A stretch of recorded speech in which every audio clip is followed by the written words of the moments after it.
How to cancel Spocket subscription. Hello everybody and welcome to our channel. Today I'm going to teach you how you can cancel your subscription here in Spocket.co. So please watch till the end to properly understand that tutorial.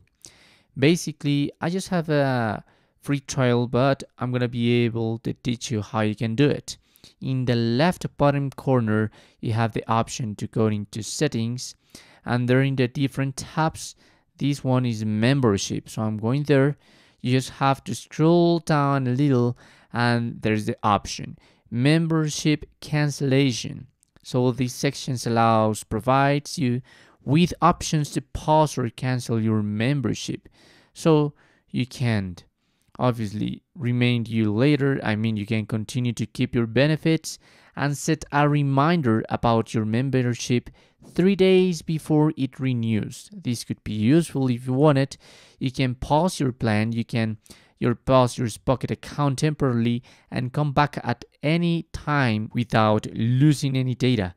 And obviously, if you are decided and you want to cancel your membership, just click here in cancel membership. You just have to type your password for security reasons. And once you have typed it, just click on confirm. This is going to proceed you, for instance, to extend your trial. So if you want it, just extend your trial.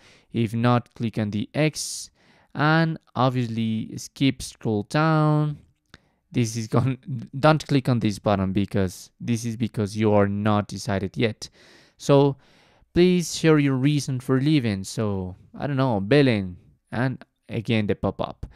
How likely are you to return? I don't know. It's your decision, perhaps for anything else you want to share with them.